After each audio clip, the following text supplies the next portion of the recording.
Good morning, welcome to a morning review on Monday the 15th of December. This is Kim Watson speaking for Easy Trader.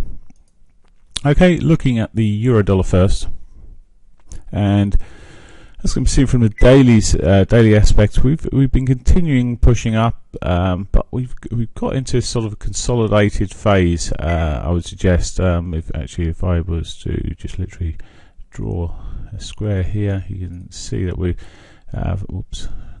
probably draw that a bit better and bring it over a little bit, and there we go. We've got sort of a phase that's been running over a number of days here, and it has managed to get some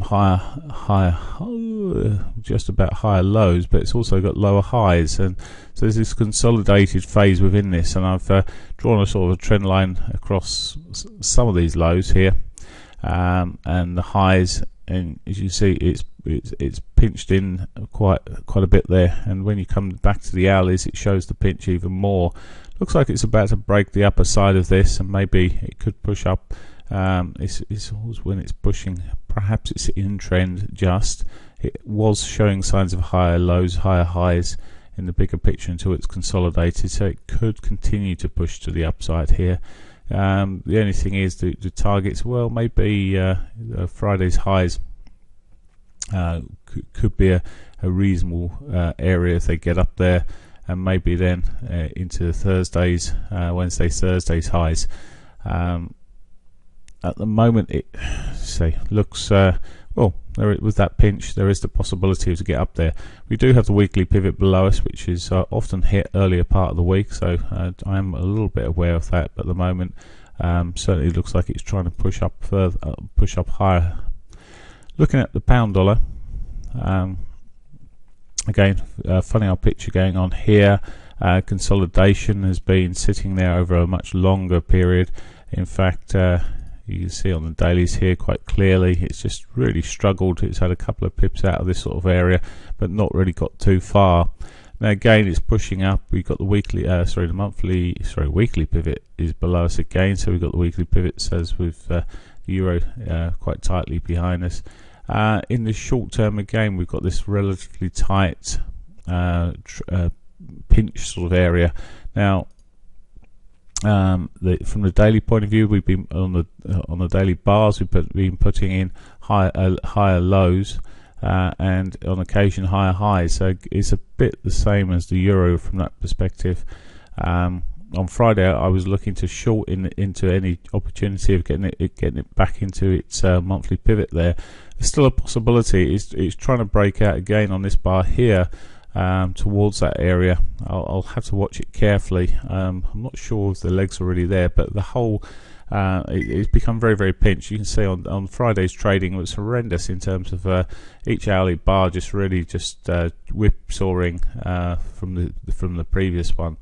Concern is here, may have a bit of a breakout, maybe be a bit more of a fake out than a breakout, and as I say, it has its weekly pivot below, so there's a possibility it might just break out and pull back within and then fall, but we'll see. Lots of key news out for both the euro and the pound this week, well, more so the pound really, but there's dollar news out as well, which may affect these currencies quite significantly. So looking in at the dollar yen, it's continued, or for most of last week it continued in that sort of downward consolidating phase, and again it's consolidated. You see in the nearer term on this 4 hourly it's not really run out of range, although it would from the sort of bigger picture, again you've got this sort of downward trend and this sort of wedge within it, which if anything may suggest if we see a break it could run off to the downside, but at the moment it's as I say, quite tight, quite pinched.